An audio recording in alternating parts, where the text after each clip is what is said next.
Целых 15 лет назад вышел первый фильм по вселенной книги «Гарри Поттер». Многие, как и я, росли вместе с героями фильма, и после выхода в прокат последней части о большинстве актеров почти не слышно. Поэтому для вас я собрал наиболее интересную информацию, чтобы ответить на вопрос, что стало с актерами из «Гарри Поттера». Что ж, поехали.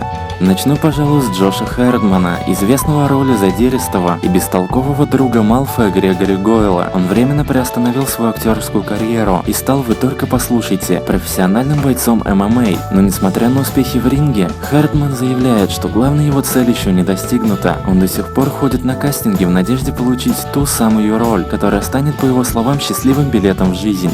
Руперт Гринт продолжил сниматься в кино, и если уж снимается, то не особо заботится о масштабе проекта. Несмотря на то, что новые фильмы с его участием выходят почти каждый год, из более-менее заметных появлений в кино стали роль в фильме «В белом плену», который очень тепло встретили кинокритики и зрители, а также в дико-бредовой комедии «Лунная афера». Актер помимо съемок в кино снимается для рекламы крупных брендов одежды, а если верить слухам, то сейчас имеет большие проблемы с алкоголем.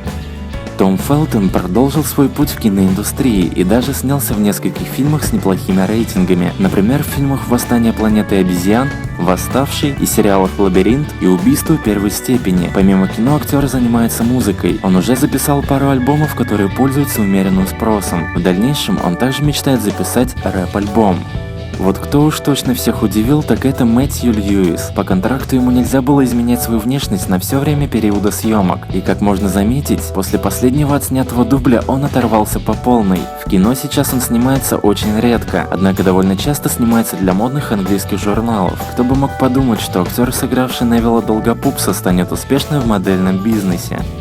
Джейми Уэллет, актер, сыгравший Винсента Крэба, сейчас находится за решеткой. Его неоднократно арестовывали как за выращивание марихуаны, так и за различные разбойные нападения. Это все неудивительно, ведь он является членом преступной банды. Последнее, за что его посадили, это изготовление самодельной бомбы, которую он планировал использовать в лондонских беспорядках. Благо его вовремя остановили, а я ведь всегда его недолюбливал. Эмма Уотсон, любимица миллионов парней по всему миру, ныне является не только востребованной актрисой, но и лицом многих домов моды. К тому же актриса является послом доброй воли ООН. Эмма является самой настоящей феминисткой и активно борется за равноправие мужчин и женщин. В общем, помимо кинокарьеры, ведет довольно активную общественную жизнь.